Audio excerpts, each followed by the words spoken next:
Good afternoon, and thank you for joining us for an MP webinar covering quiet quitting and quiet firing, what managers should know. I'm Katie Kreider, Marketing Specialist here at MP. For those of you joining us on a webinar for the first time, MP is a full-service human capital management company. We offer a complete suite of products and services to support organizations through the entire employee life cycle, including recruiting, HR, payroll, benefits administration, time and attendance, and compliance assistance. We support our clients with cutting-edge technical solutions, as well as proactive, reliable service and a deep HR and payroll expertise. At MP, we are wired for HR and help our clients succeed by aligning their people strategy with their business goals. I am excited to introduce your presenter for today's program, Taryn Abrahams. Taryn, a corporate behavioral and human interaction expert, helps companies implement behavioral best practices to improve workplace interpersonal relations and holistically strengthen corporate culture. Leveraging her experience as a psychotherapist, Taryn's innovative suite of workshops are designed to enhance employee morale, foster collaborative and productive workplace environments, and nurture employee loyalty and ambassadorship. Empower Behavioral Services is an innovative company focused on helping companies minimize their workplace harassment risk. Through strategic consulting, they offer methodology, workshops, and strategies to help companies protect their bottom line revenue by focusing on workplace culture and creating a workplace environment where people feel heard and supported. They believe keeping employee morale up is the #1 way to protect your business. Empower Behavioral Services believes if you take care of people, people will take care of your business. Just a few housekeeping issues before we get started here today. If you would like to submit a question during the program, please use the Q&A feature at the bottom of the screen. We will be sending out this recording of the webinar later today, along with the slides. And with all of that, I'm going to hand the mic off to Taryn. Thank you so much for that wonderful introduction. I appreciate the opportunity to be here. This is actually, I think, my 3rd or 4th time presenting for Wired for HR, so I'm happy to be back. I'm unfortunately having some technical issues with my PowerPoint, so I'm going to ask that you sort of help push the slides for me. So if you can just go ahead to the first slide, that would be great. From my end, it looks like we're still on the home page, the first page. Yep. Yes, wonderful. So what are we here to talk about today? We're here to talk about an interesting phenomenon that I have been noticing in the workplace, but although it is not a new phenomenon. And so we're going to talk about really what this whole thing about quiet quitting is. But we're going to really start off the conversation around what today's workplace climate looks like. How has the pandemic has impacted our workplace? We are also going to be talking about what is quiet quitting. What are some of the behaviors that we should kind of be on the lookout for, and some of the signs, as well as some of the origins of quiet quitting. I'm going to share with you what research is showing, and also what I'm seeing in terms of my work with my clients, in terms of some of the reasons why employees might be experiencing quiet quitting. We're going to also talk about something called quiet firing. And also, I just heard a new term, quiet hiring. And so what quiet firing and quiet hiring and quiet quitting, what impact that has on business outcomes, as well as workplace experience and culture. And of course, by the end of today's presentation and webinar, you are going to walk away with lots of tips and strategies on how to prevent this from happening in your workplace, as well as what to do and how to address it if you are experiencing it personally, or if you're seeing it within your employees. Next slide, please. So I think thank you. So when we talk about this quiet quitting phenomenon, I thought it would be impactful to really start from sort of painting the picture of where we are today. Obviously, we have been through some pretty big global events, right? The global pandemic. And certainly it has changed many of us in terms of emotionally, medically for some of us, psychologically, and also physically.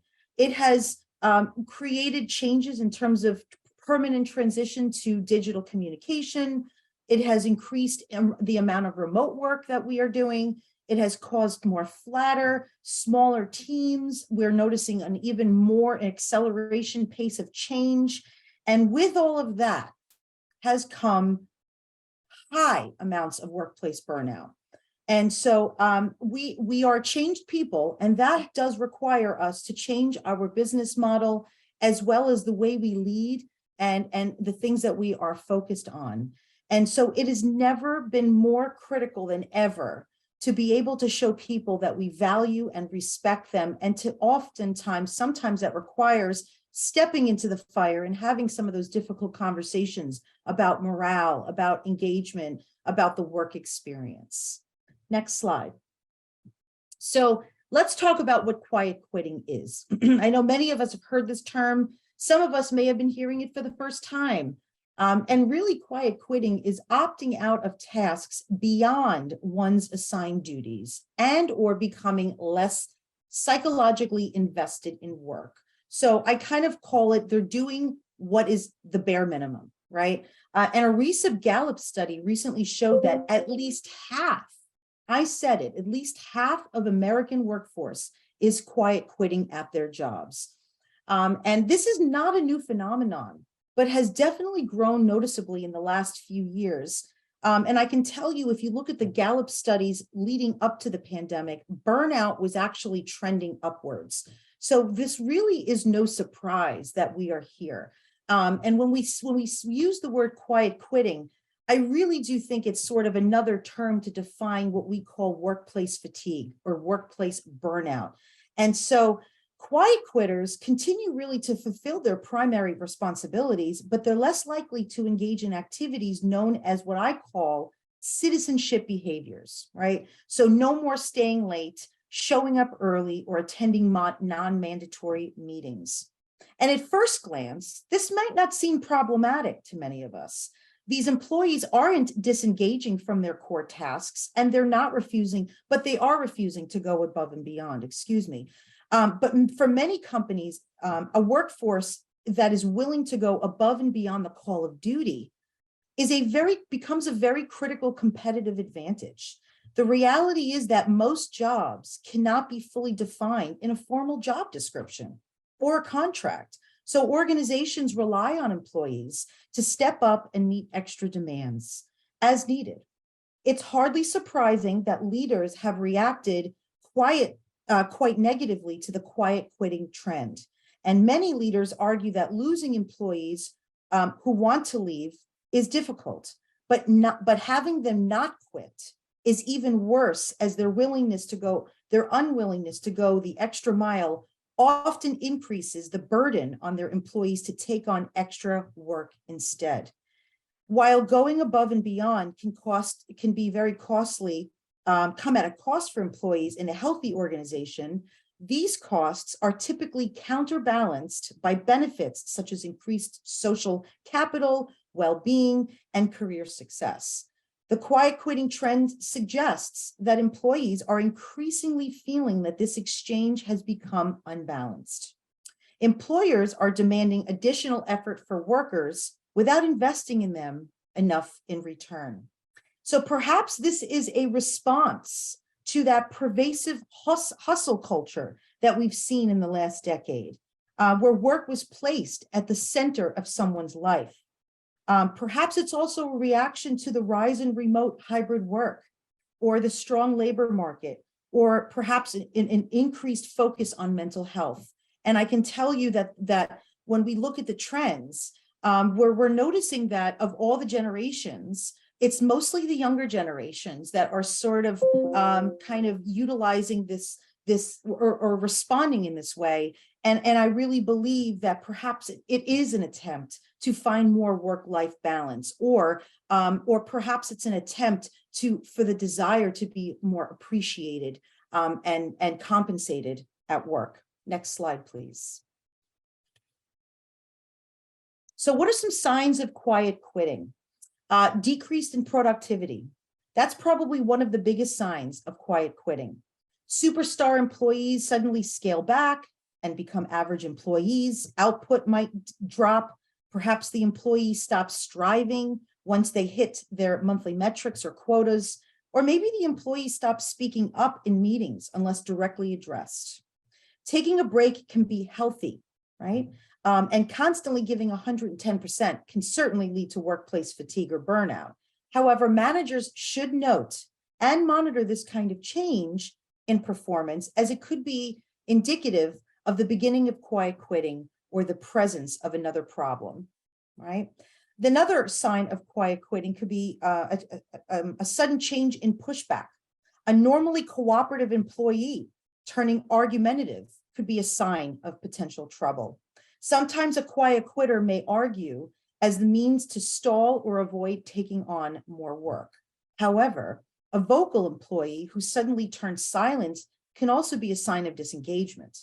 Likewise, an employee who once shared respectful, constructive criticism, suddenly having no opinion may also be a sign of feeling of helplessness, or perhaps giving up altogether.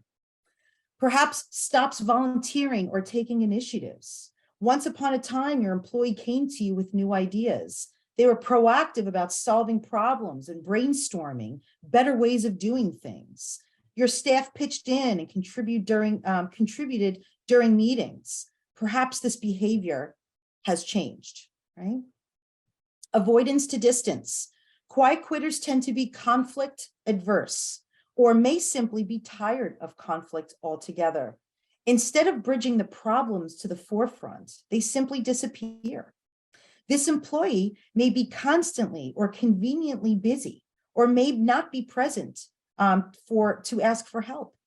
Answering workday emails or instant messages hours or days later becomes perhaps the norm. The employee misses meetings, does not reach out to find out what they have missed. And in a remote work environment, they set their status constantly on unavailable. Certainly all potential red flags that you may have people quiet quitting. And then perhaps lack of teamwork. It is important to note that being a quiet quitter does not necessarily mean being a bad teammate. On the contrary, these employees may still do the expected work and may even go above and beyond for a coworker, but not maybe for the company or organization. However, a lack of teamwork can be a side effect of quiet quitting, because it is hard to maintain neutrality and avoid stepping up when teammates are in trouble. Many quiet quitters withdraw from the team entirely. Also, even if the employee does not mean to harm the group, holding back as an individual can dampen the team's full potential. Next slide, please. Next slide, please. Thank you. So, you may be thinking, where does this come from, right? And as I kind of opened this discussion up, this webinar up, I kind of placed a few seeds. I kind of mentioned perhaps it is an attempt to pull back from this sort of hustle culture. But more importantly, it's very easy to look at a problem like this and blame it on unmotivated workers. But instead, research is telling us to look within and recognize that individuals want to give their energy. They want to be creative. They want to give their time and enthusiasm to the organizations and leaders they deserve. And so Gallup researchers blame this phenomenon truly on poor management, citing that only 1 in 3 managers are engaged and that senior managers are ill-equipped to work in this new hybrid environment. And interestingly enough, it really does not take a lot to fix, which is why I'm so happy you showed up today. And so when you look at the origins, it could be perhaps an attempt to find more work-life balance. It could be perhaps unrealistic goals, unrealistic amount of work. If you notice, I mentioned the word quiet hiring before. Quiet hiring is when you have employees that leave, you choose to not hire more, and you end up delegating that extra work onto other employees, right? So perhaps that was not originally their scope of work. It was not necessarily part of their roles and responsibilities, but that you have decided as a leader to delegate it out, which is sort of creating this perpetual cycle, because that will eventually lead to elevated amounts of burnout, which will lead to more quiet quitting. So quiet hiring perhaps is the leader's attempt to manage with what's in front of them, but we are starting to realize that it is deemed ineffective. Perhaps it's pay discrepancies. Perhaps people feel they're not being compensated fairly for the work that they do. And again, poor compensation. Perhaps poor management, as I mentioned, not feeling respected by their manager. And would it surprise you if I told you the number one reason why employees leave a company or become disengaged with a company is a weak or fragmented relationship with their manager? It's not usually about the money. It's usually about the culture and the work experience. Perhaps they don't feel the company deserves the extra mile. Perhaps they don't feel the company's core values are being communicated clearly. Perhaps you haven't communicated your core values. Or maybe they feel like the company is not, they disagree with maybe the direction of the organization, or perhaps there are things, unsavory things that they feel are happening that will cause them to disengage. Or maybe they don't see the value in their hard work. Right. And that goes back to sort of the relationship that we have with our managers, being able to be praised, recognized for the value that we bring and the hard work that we bring. Or maybe they just don't feel a connection or the loyalty to the brand, which again goes back to training, conversations with managers, and also in terms of culture. Next slide, please. So how are leaders responding? Well, leaders are leading to quiet firing, which is really kind of pretty interesting, because what quiet firing is when a leader decides to sort of pull back, just like the employee pulls back. So they're not having those tough conversations. They're not giving that honest feedback. Perhaps even the leader might be feeling burnt out themselves, and they really just don't have the tools or the wherewithal to be able to navigate through this. And as I mentioned, quiet hiring and quiet firing seem to be two of those trends that I'm starting to see in terms of how leaders are handling this employee resistance or this quiet quitting. And when management makes a workplace unappealing in hopes that the employee eventually quits, that is a great way to define quiet firing. So it's not having those hard conversations. It's about creating an unappealing experience at work, and perhaps leaning too much on existing employees to get the work done. So it's really avoiding these conversations in a lot of ways. In my eyes, and again, as you heard the opening, I have a very strong background in mental health. It's sort of a very passive aggressive approach. It's not a direct approach. It's really sort of dodging those difficult conversations or dodging the opportunity to have some real discussions, right? And I really believe that's where it should start. And we're going to talk about that in a moment. But rather than confronting an employee and terminating the team member or devising an improvement plan, employers are gradually making the work environment so unbearable that the teammate eventually leaves. And so when you think about that, it's kind of it's a missed opportunity, if you will, right? And so some of the signs or some of the other ways that leaders are responding are things like stalled promotion and advancement. One of the most often cited signs of quiet firing is a lack of career advancement. Targeted employees may get repeatedly passed over for promotions and opportunities. And in healthy workplaces, leaders give guidelines about what employees need to do to accomplish to move to the next level of their career. However, with quiet firing situations, managers keep moving the needle or saying, "You are not the best fit for this position," or "maybe next time." Leaders may dangle the possibility of a promotion without it ever coming to fruition, or may just say, "We will see." Whatever the approach, the result is a stalled growth. Quietly fired employees often watch peers move up around them while staying in one place indefinitely. That can certainly chip away at someone's morale. Perhaps denied raises, mundane work, pushback on promises, no feedback from managers, a lack of support, unfair or unequal treatment. All of these things are leaders' sort of a way to sort of deal with these challenges. Next slide, please. So what are the effects of quiet firing, quiet quitting, quiet hiring, all the quiet, right? What are some of the effects? And we're starting to see that it absolutely can create a culture of low morale. One of the most obvious effects of quiet quitting is low employee morale. Naturally, the targeted employee will feel demoted and dissatisfied. Coworkers may also suffer in the crosshairs. It is hard to maintain a positive working culture while mistreating certain employees, no matter how subtle the mistreatment might be.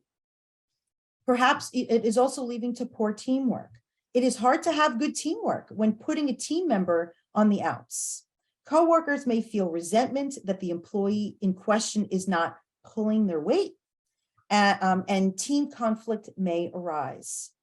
By pigeonholing certain team members, quiet firers may deprive the rest of the team of the role that person should be playing and the potential contributions they could make to the group. At a minimum, team dynamics will definitely be off, and modern work revolves around team cooperation, and singling out certain members makes true collaboration truly impossible. Also can lead to burning bridges. Contrary to popular belief, you can end a worker's employment on good terms. For example, you and the employee can come to a mutual understanding that the company may not be the best fit, and you can part with no ill feelings. While this outcome is not assured, quiet firing is almost always guaranteed to leave a bad taste in someone's mouth. Making a clean break is usually preferable to drawing out the process and slowly torturing the employee, even if the employee is more reactive and to an immediate confrontation. Even if you pretend you are doing nothing wrong, the employee is dissatisfied enough to leave. They will not have, and they will certainly not have favorable views of the organization. These impressions can prevent the individual from returning to an organization in a role that they may be more suited for, or for recommending the company to other candidates, which certainly can impact our company reputation. And then certainly wasted potential. One of the most tragic results of quiet firing, quiet hiring, and quiet quitting is wasted potential. You deprive the chosen employee of the ability to flourish within the organization because you're not able to have these conversations. Even if the team member eventually leaves, quiet firers rob that individual of time that could have otherwise been spent learning, growing, and improving. Often these employees are not hopeless and simply require a different kind of intervention and support. Many go on to do well at other companies, but giving up on these employees too early, you stifle the employees and throw away any chance at them contributing positively to the organization. And beyond the harm of the target, you also rob other employees of the skills and contributions that individual may have been able to develop and bring to the team. You also squander a possible company resource by failing to reimagine the ways that employees in question may become a true asset to an organization. Also, the time and energy you spend convincing the employee to quit could be put better use by finding a better fit. Using these employees as placeholders does not favor to the employee nor the company. Next slide, please. So what do we do to prevent this? Perhaps this is not an issue in your workplace, but you are concerned based on the trends and the statistics, or perhaps you're starting to notice some of these signs. It's not necessarily a problem yet, but you sort of see some of these red flags. What can we do to prevent this for becoming a problem or cancer within your organization? Keep increases in workload short term. In a chaotic world, employees would have predictable and steady workloads. However, the business world has become pretty chaotic, and sometimes overtime is necessary to get the job done. However, there is a difference between clocking in extra hours during a busy season or waiting for a new hire to start and constant overwork. Continually working at or beyond max capacity is not sustainable long-term and can certainly lead to employee fatigue and burnout and quiet quitting. Properly compensate your team. Pay discrepancies are one of the leading causes of quiet quitting. The issue is not necessarily that employees are unwilling to do extra work, but that they feel that the rewards are not likely worth the extra effort. Managers may tease a raise that never comes to fruition, or worse still, refuse to acknowledge the effort altogether. Managers, properly compensate your team and possibly have that open, transparent conversation if you feel there's certain individuals that are showing signs of quiet quitting. That could be the missing link to that conversation. Make stepping up optional. Not every employee has the same career ambitions or wants additional responsibilities. Career changes should be a two-way conversation. Rather than assuming employees want to climb the corporate ladder or who are ready to take on new challenges, test the waters and try to gauge how your worker feels about expanding their role. Your team member may have a vision for the future that is very different from your expected path. You can offer employees extra opportunities and encourage them to try new tasks. However, you should never force them to do that. And there, of course, should never be any sort of backlash or retaliation for them making the decision to not participate. These conversations tend to be most productive when they are sincerely expressed your belief in the employee's abilities and potential. The next one is listen to your employees. I've always said listening is probably the most underrated life skill known to man. We are living in an age of communication. We do a lot of communicating, emailing, texting, tweeting. We do Zoom calls, team calls, WebEx calls. But I have to tell you, in my experience, I don't always see a lot of listening going on. And I feel like when there's red flags, signs that perhaps there could be some disengagement, it's time for an honest conversation. And all it has to do is sound like this. Is everything okay? I'm worried about you. Is there anything I can do to help? And of course, as leaders, especially as well as HR, when you have those conversations, be open to what they have to say. That's where the listening comes in. You may hear things you don't like I don't like getting emails at 3 o'clock in the morning. It's affecting my mental health. Or every time I take a day off, I feel like I'm being judged to take a day off. And so be open to what you are about to hear. And I have always said that even great leaders make mistakes, right? Even great leaders sometimes have missteps. I believe we do show up with good intentions, but sometimes even our good intentions can have the wrong impact, right? And so one more thing that I want to mention in terms of burnout, a lot of people ask me, where does it come from?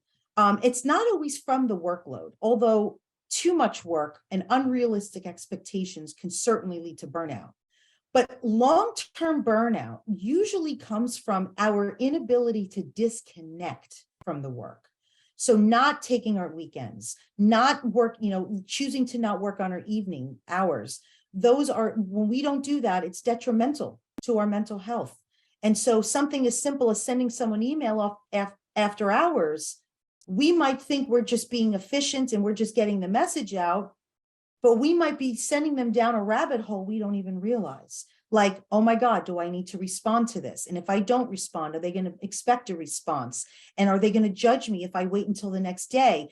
And why don't they respect my off time, right? It's amazing how many thoughts and feelings can be generated from an after hours email. So with that said, assess your boundaries, maintain healthy boundaries, recognize that people need their downtime in order for them to be successful at their career, right? That downtime is when we heal, when we rejuvenate, when we take care of ourselves. And I have always said, we can't take care of anything else in life if we're not taking care of ourselves, right? Be upfront about your growth, about your role growth, right? Be upfront about that. What can that look like? What does that roadmap look like? And get some honest feedback from them as well to make sure that you're on the same page. I always say disappointment usually comes from the wrong expectations. So have those open conversations and honor them and respect them. And you know, it's interesting. I have a client that called me the other day, and he runs a very large law firm in central New Jersey. And he said, I don't understand. I have 2 employees. They leave at 5. They don't seem to want to go above and beyond. And I asked them, I said, well, have you asked them what they define as success? Because they might define success very different from the way you define it. And he said, I never actually thought of it like that. I assumed everybody wants to be partner in a firm. I said, not everybody has that goal. Some people want to be great attorneys and great parents, and they want to have life-work balance. To them, that's what success looks like. So it's having those upfront, those open conversations about what they think success could look like and what growth will look like. Employee recognition strategies. One of the best ways to motivate people and to empower them is to recognize them. And one of the leading causes of workplace burnout and workplace and quiet quitting is not feeling recognized, right? And in their minds, they're thinking, well, why should I go above and beyond? Because it's not appreciated. And so if you are looking for people to go above and beyond, find ways to recognize them. And it can be monetarily, it could be a really nice email, it could be a certificate, it could be recognize them in a company-wide meeting. There are many different ways to recognize people. And I really think regardless of age, regardless of your ethnicity or your gender, I have to tell you, and regardless of your role, we do all appreciate the ability to be recognized. Build rapport and relationships. Business is about relationships. And when you have a deeper connection, you get to the truth quicker. You may find out that they're having some health issues. You may find out that they're grieving the loss of a loved one. You also may find out they're going through some sort of divorce or personal hardship. Now, I'm not going to sit here and tell you that you need to be a therapist. That's certainly not your job. But when you show care for the entire employee, their output naturally starts to increase. When you make it just about the work, that's usually when we start to see resistance, right? Because they don't feel valued and they don't feel that you care about their entire being. Monitor mood and behavior changes. You know, when we talk about burnout, it can look like a variety of different things. I've given you some examples, but the employee that used to show up with their and turn their webcam on for virtual meetings is no longer doing that. Or if they do turn on their webcam, they might look a little disheveled. Maybe they didn't do their hair this morning. Those could all be indications of signs of burnout or quiet quitting. Again, employees that used to be engaged and bring their A game, if they're no longer doing that, it's time for a conversation. And it shouldn't sound like, why aren't you doing this and why aren't you doing that? But it's more along the lines of, are you okay? Is everything okay, right? And supports employee well-being. Encourage people to use their personal time. Encourage them to take a vacation, from time to time. Encourage them to work out and take care of themselves and take lunch, not work through lunch.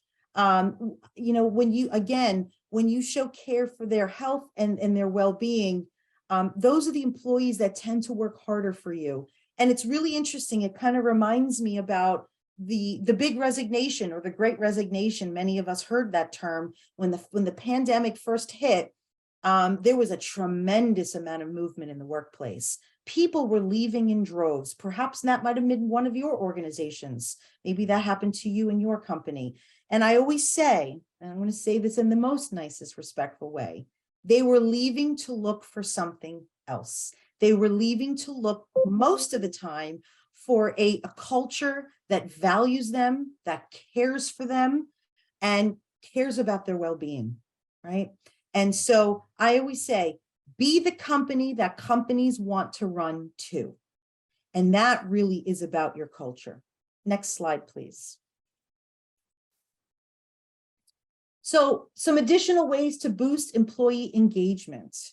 Normalize honest discussions. Learn to have those hard conversations, which might mean assessing and training your managers, or perhaps investing in some leadership training.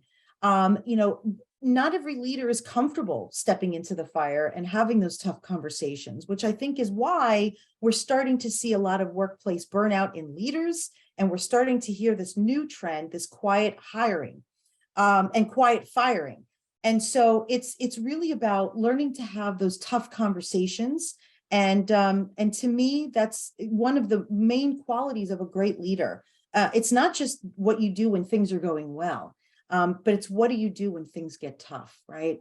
And being able to have those tough conversations will help build respect, help build rapport, and help create a culture of openness. Because I always say we can't help people if we don't understand people, right? Focus on building rapport with employees. If you can do it, take them out for lunch. If you can find some sort of way to build that rapport, maybe it's having a once a week 5-minute touch base Zoom huddle if you are fully remote. If you're in the office, it's always nice to be able to break bread together, sit down, and maybe talk about something other than work. That is one of the best ways to build rapport. How is the family? How are you doing? By the way, I just found out that over 50% of people are feeling burnt out. How are you feeling, right? Perform exit interviews, but even more than that, how about stay interviews as well? Of course, it's always nice to create and build data from people that have decided to move on, but it would be really impactful and very interesting if you did an anonymous stay interview to see how people are feeling while they're working for your organization. I always say, knowledge is power. Increase your recognition and praise, as I've mentioned before. It goes a long way. One of the biggest driving factors behind all of this quiet everything is lack of recognition, lack of acknowledgement, and lack of praise. And so I know some of you are probably thinking, well, we didn't have to do this years ago, right? People just showed up at their job and they did it. But I have to say, I want to thank the younger generation for bringing this to the forefront of our minds. I think we've all wanted recognition and praise. Maybe we weren't bold enough to ask for it. Maybe we thought it wasn't possible to work for a company that had that kind of experience or culture. And I can tell you, for the first time in US history, we have 5 generations that make up our workforce. We've got people coming into the workforce at the young age of 18, bypassing college. And then we have people living longer than ever because of modern medicine and technology. At the old age of, or at the mature age of 70, 75, 80 years old, people are still hanging around in the workplace. And I can tell you that each generation does require something different, but one of the core universal needs that we all need in order to feel empowered, engaged, and motivated is feedback and recognition and praise. It is such a big thing when we can incorporate that in our work experience to motivate all generations. And I always say, it's all about the culture. That is probably the #1 reason why people leave an organization. So take the time to find out, how is people's work experience? How is your workplace culture? And make an intention to make improvements, because as I've mentioned, that is the #1 reason why people leave. And I always say, when you invest in your people, they're willing to invest in you and work harder. Invest in professional development, invest in leadership training. If you have people on a team that micromanage, or I call them sometimes abrasive leaders, or perhaps they lead in sort of a non-modern, antiquated way, take some time to invest in some modern leadership training. There's some amazing courses and organizations out there that can help you with that, including myself. That is the work that I do. And it's a smart investment, because if you were to take a leadership course 20, 30 years ago, it looks a lot different than it does now. You know, old leadership was about focusing on what not to do. It was compliant based, it was policy based, and it was about treating everybody the same. Modern leadership is about getting to know each individual, what makes them tick, what motivates them, leading with what to do, empowering people, making it about them and what's going to make them successful. And so there are some key differences in the way we lead now than the way we did 30 years ago, which I think is something to celebrate, right? I think we've all been craving these sort of needs, and it's a wonderful thing that we're able to have these discussions. And I want to kind of leave with this, that as much as we're talking about all these trends, quiet quitting, quiet hiring, quiet firing, it's quick for us to think, oh my gosh, everything is on fire and it's falling apart. But I look at this, actually, I look at these trends and I look at these issues as actual areas of opportunity. It is a tremendous opportunity to modernize your approach, to get to know your employees on a different level, find out what makes them happy, find out what you can do to modernize your approach so that you bring the best out in each other. And I always say, through disruption comes opportunity. Through disruption comes innovation. So I really believe that what's going to come out of this are these sort of modernized workplace cultures that really lead with what's important, which are people's core universal needs: respect, being heard, trust, constructive feedback, all things that are really important to all of us. Next slide, please.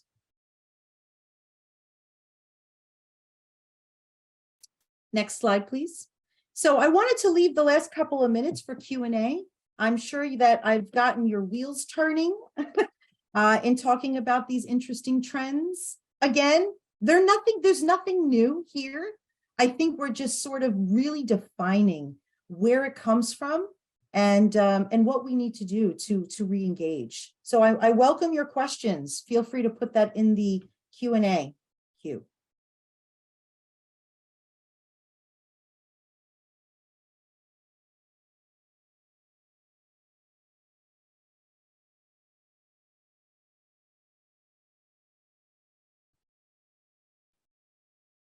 Taryn, we did have one question about if they're going to be receiving the webinar. There is going to be a recording and the presentation will be sent out this afternoon. Perfect. Perfect. I hope this was helpful. And I think, I always say it's all in how you look at things, right? We can certainly blame people. We could say that they're being lazy and that they're unmotivated and, oh, this younger generation, they just don't know what hard work looks like. But I think what we're learning is that people need balance. People need fairness. People require respect, which are all important components of motivating an employee. And I tell you, I talked about the Great Resignation, but I also want to mention that I also saw people working above and beyond for their employer through the pandemic. And I have to think that they did that because they felt valued, because their work went noticed. So I think that those are just important things to sort of keep in the back of our minds, or excuse me, if I should say the front of our minds, and use this as leverage to have those conversations, those important conversations, and be open to what you have to hear. Thank you so much, everybody, and I wish you all well. Taryn, we did just get a couple of questions come in. If Great. you want to take a look, Sure. We got one on thoughts on stay interviews. I'm sorry, say that again. Thoughts on stay interviews? Yes, as I mentioned, I think those are valuable, right? Stay interviews. So basically, these are interviews that you would do with people. You can even do with them in a form of an anonymous survey. But more importantly, it's taking the pulse of people that are currently working for your organization. And of course, the conversation should be tailored to, how do you think the workload is? How do you think that we motivate you in the right way? How would you define the company culture, the company morale? How would you say the leadership is? And of course, best case scenario, you would want a face-to-face with this person, but sometimes people struggle to be honest face-to-face because they don't want to be that person, right? They don't want to be that whistleblower, if you will. So I say stay surveys and make them anonymous. And I think you're going to get some really good feedback from that. There's also a question about what type of questions do you find helpful in those surveys or those interviews? Yeah, so as I mentioned, you can ask questions like, how is your morale in the last 2 months? Are leaders supportive of your, of your wellness, right? You want to ask questions around wellness, perhaps even mental health, although I know that that word is sometimes a little bit of a stigma in the workplace, but really sort of finding out, asking questions that sort of uncover, do they feel supported? Do they feel heard? Do they feel that compensation is fair? Do they feel that their leader delegates work fairly, right? Those are all interesting, good questions to ask. And I encourage you, if you're looking to do a survey, you would probably want to work, obviously, with your HR department, perhaps also hire someone neutral, whether it's myself or someone else, to help you kind of identify some really good open-ended questions. Surveys should never be more than 10 questions. Each question should generate an open answer, not a yes and no. So there is a little bit of an art behind asking the right questions to generate the most amount of information. Amazing. We had another question come in. It says, we have a hybrid schedule 3 days a week. Many of the younger staff want 100% remote, which does not work for our company. Any ideas on how to create a bridge or help them understand the importance of the hybrid work? Yeah, so I would first find out what's driving that, right? I mean, and that's different for each person, and there's so many reasons why somebody would want to work completely from home. Maybe they don't value the social interaction as much. Maybe maybe they feel like they take better care of themselves when they work remotely. Maybe they just enjoy remote work. Find out what's driving the request. And then, of course, I don't think the answer is to say yes to everyone. We can't accommodate everyone. And if you truly feel that your business model is best being hybrid, then I think you should be very clear about why you feel that their role should be kept hybrid, and explain the value of why it is important for them to be in the office a couple of days a week. What is it that they should get out of that? Why is it important, not only for them, mostly for them, but also the organization and the work at hand? I have to say that's a tough conversation, because we all pretty much did it. We were, some of us are still remote, right? So it's a harder sell to get people back in. And I think creating a hybrid model is, I think, that attempt to find that sort of sweet spot, that balance. It's not going to make everybody happy, right?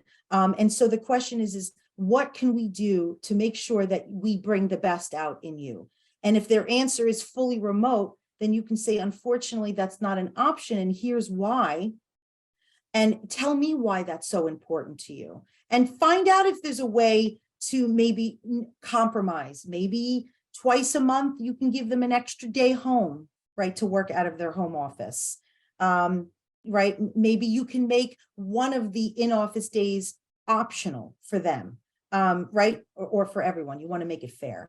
But yeah, I have to say that's not an easy conversation to have, but I think being honest and transparent about why it's important to be in is a good starting point. This is awesome.